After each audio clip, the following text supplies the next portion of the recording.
वृषभ लग्न का चार्ट है। वृषभ लग्न में शनि 10वें हाउस में गोचर कर रहे हैं। लग्न में 2 नंबर लिखा हुआ है। यहाँ से आप आगे बढ़ते हुए आएंगे 1 2 3 4 5 6 7 8 9 10। 10वें हाउस के अंदर 11 नंबर लिखा हुआ है। यहाँ पर आपको शनि गोचर कर रहे हैं कुंभ राशि के अंदर। शनि कुंभ राशि में गोचर करते हुए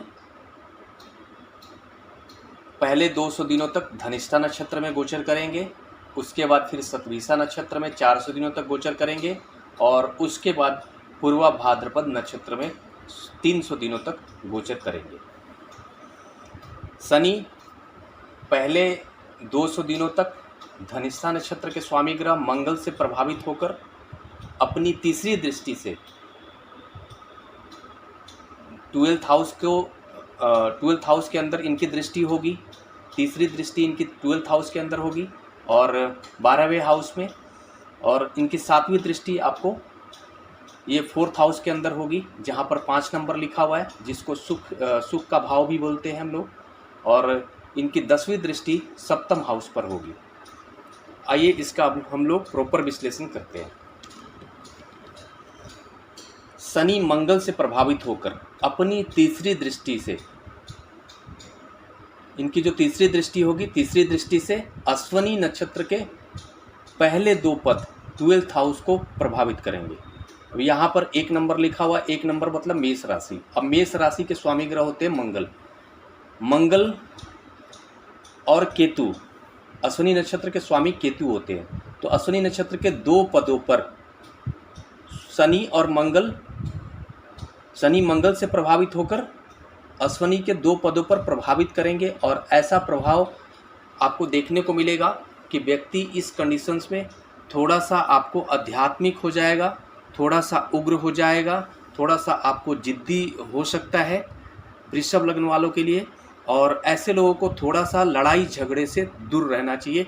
ऐसे कंडीशंस आपको बन सकते हैं कि आप लड़ाई झगड़े से के चीज़ों में आप पड़ सकते हैं और आपको कोर्ट कचहरी के केस से संबंधित किसी भी तरह के लीगल एलिगेशन से संबंधित चीज़ों से आपको ध्यान रखना चाहिए, दूर रहना चाहिए। इस कंडीशंस में आप फंस सकते हैं। ऐसी स्थिति बन रही है पहले 200 दिनों तक। अगले शनि राहु से प्रभावित होकर अगले 200 दिनों के बाद अश्विनी नक्षत्र के तीसरे और चौथे पद को प्रभावित करेंगे। अश्विनी नक्षत्र के यहाँ पर फिर मंगल और केतु के ऊपर अपना प्रभाव डालेंगे। यहाँ पर केतु भी प्रभावित होगा, साथ में मंगल भी प्रभावित होगा। शनि राहु से प्रभावित होकर इसको प्रभाव डालेंगे।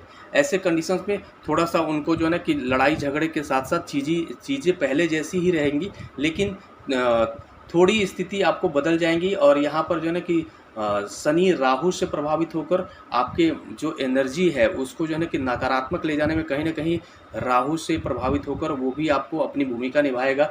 आपको गलत चीज़ों से ध्यान रखना चाहिए। आपको किसी भी लड़ाई झगड़े, दूसरे के विवादों में नहीं पड़ना चाहिए। ऐसी स्थिति बन सकती है, ऐसा यहाँ पर देखा जा रहा है। साथ में आपको शनि आपको शतभिषा नक्षत्र के तीसरे और चौथे पद से प्रभावित होकर, राहु से प्रभावित होकर मतलब, और आपको भरनी नक्षत्र के आपको पहले 2 पद पर प्रभाव डालेंगे। अब शतभिषा नक्षत्र का जो तीसरा और चौथा जो पद है, तीसरे चौथे पद से प्रभावित होकर, तो शनि राहु से प्रभावित होकर भरनी नक्षत्र के पहले और दूसरे पद को प्रभावित करेंगे। भरनी नक्षत्र के स्वामी ग्रह आपको मंगल हो गए और भरनी नक्षत्र के स्वामी ग्रह आपको शुक्र हो गए और मेष राशि के स्वामी ग्रह आपको मंगल हो गए। तो मंगल और शुक्र को फिर यहाँ पर प्रभावित करेंगे। ऐसे कंडीशंस में शुक्र को प्रभावित करेंगे तो ऐसे कंडीशंस में क्या होगा कि व्यक्ति जो है वो थोड़ा सा भोग विलास के प्रति ज़्यादा आकर्षित हो जाएगा, साथ में एग्रेशन भी बढ़ा हुआ रहेगा।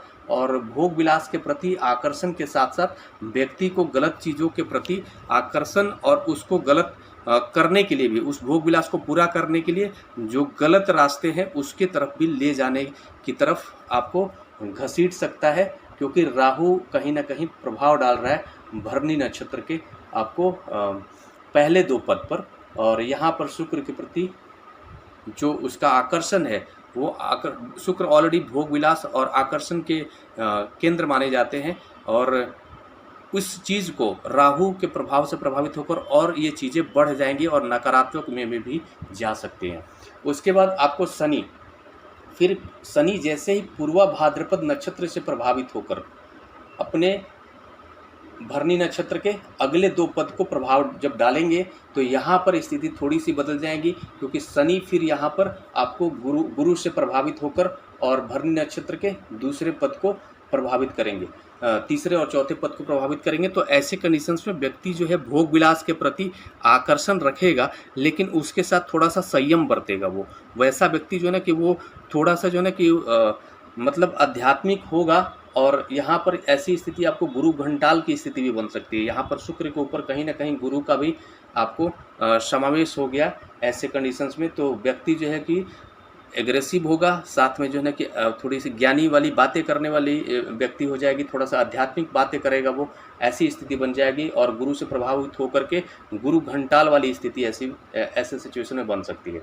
व्यक्ति आध्यात्मिक बातें करने के साथ साथ उसके मन में कहीं ना कहीं भोग विलास के प्रति आकर्षण दिखेगा।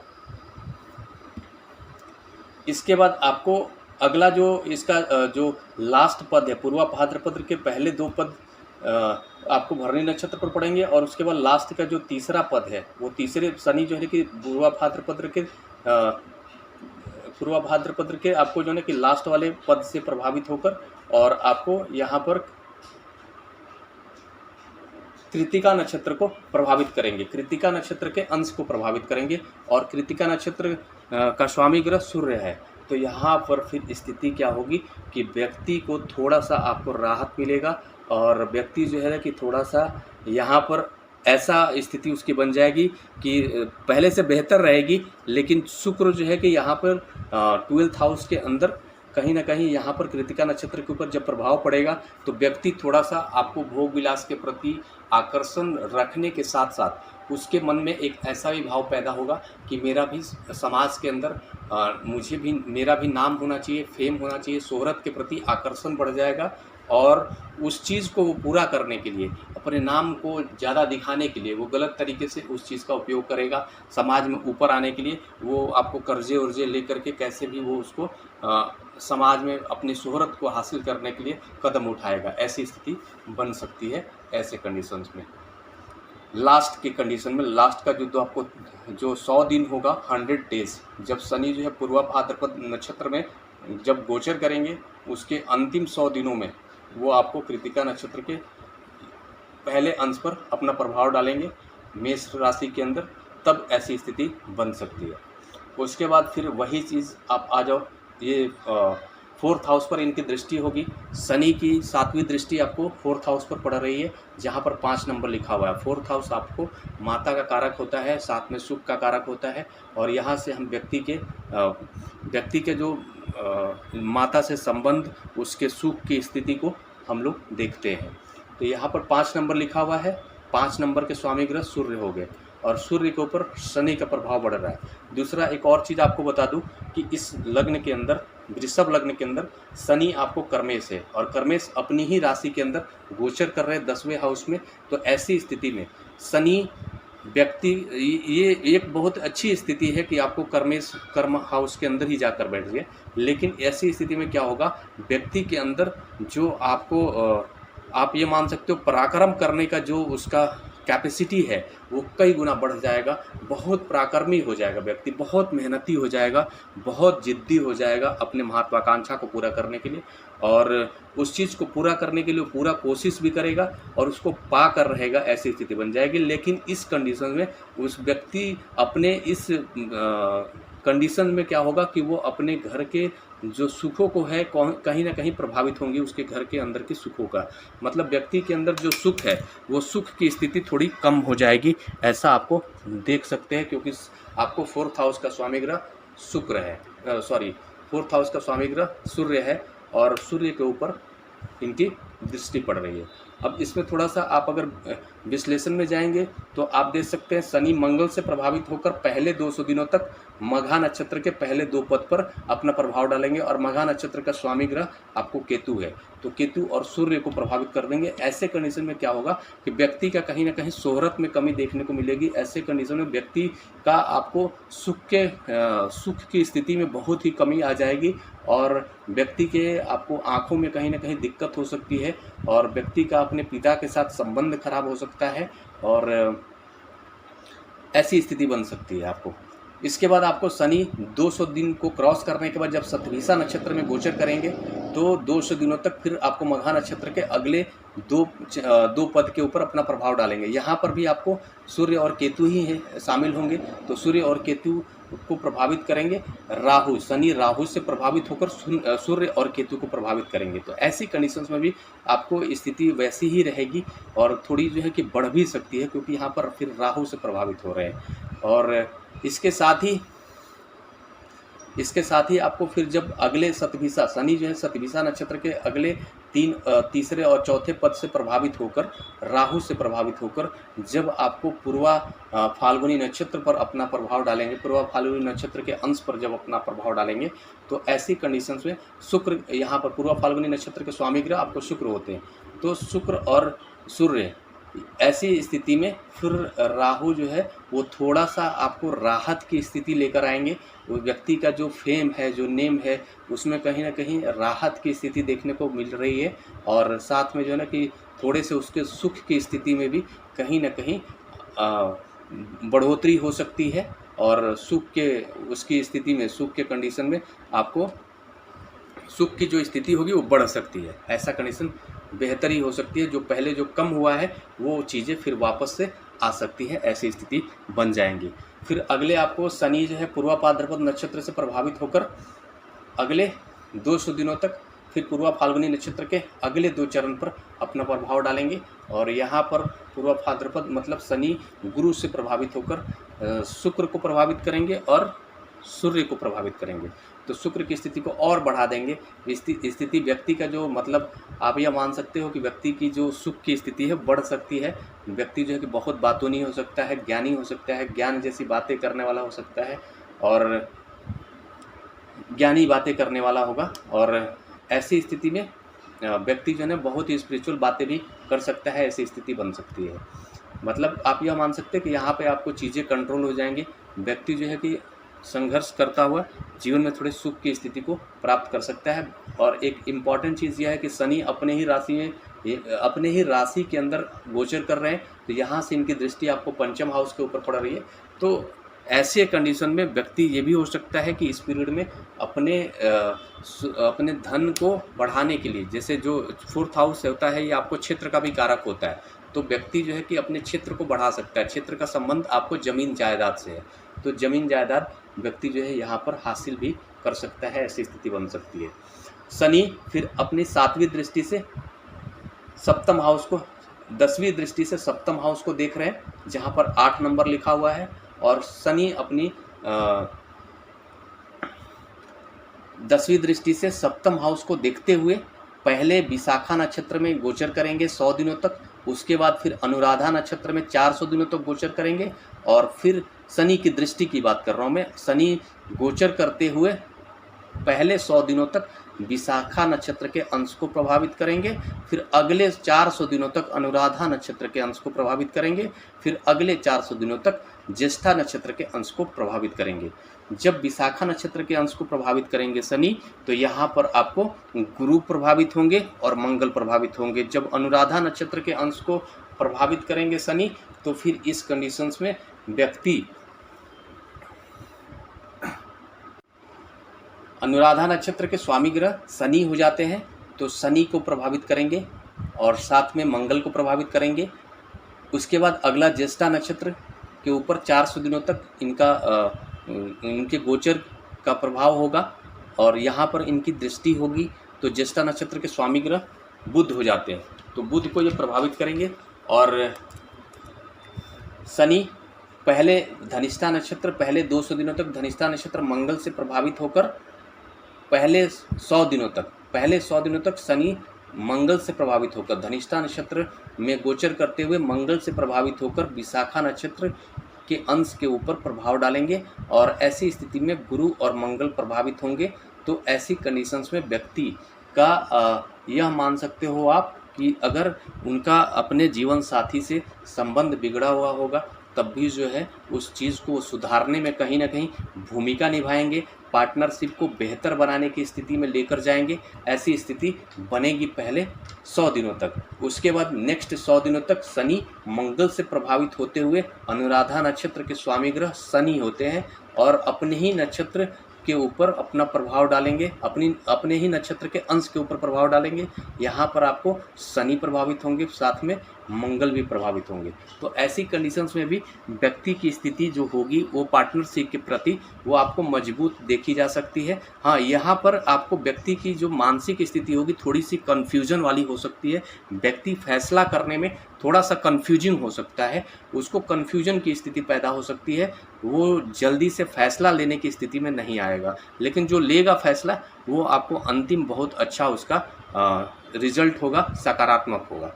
उसके साथ अगले जो है कि अगले अनुराधा नक्षत्र के अगले लास्ट जो तीसरे और चौथे पद पर शनि शतभिषा नक्षत्र के अगले शतभिषा नक्षत्र के से प्रभावित होकर शतभिषा नक्षत्र से प्रभावित होकर और अनुराधा नक्षत्र के अगले 3 चरण पर प्रभाव डालेंगे।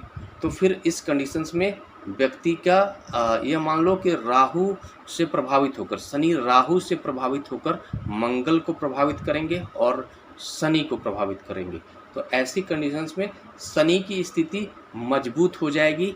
ऐसी कंडीशंस में व्यक्ति का जो पार्टनरशिप होगा वो और ऊपर जा सकता है, लेकिन इसमें थोड़ी सी शनि जो है ना कि वो जिद को बढ़ा सकता है। शनि इतना ज़्यादा न्यायिक बना सकता है और वो अपने न्याय के लिए जो है ना कि वो कुछ भी करने की स्थिति में जा सकता है।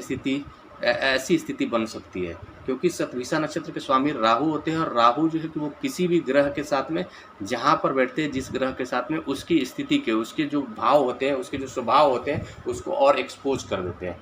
ये आपको परिणाम देखने को मिलेगा। फिर आपको अंतिम इसके जो लास्ट नक्षत्र के अंश के ऊपर शनि यहाँ पर लास्ट नक्षत्र के अंश के ऊपर जो राहु से प्रभावित होकर के प्रभाव डालेंगे। उसके बाद अगले जो है शनि पूर्वा भाद्रपद नक्षत्र से प्रभावित होकर, पूर्वा भाद्रपद नक्षत्र का जो स्वामी ग्रह होते हैं वो आपको बुध गुरु होते हैं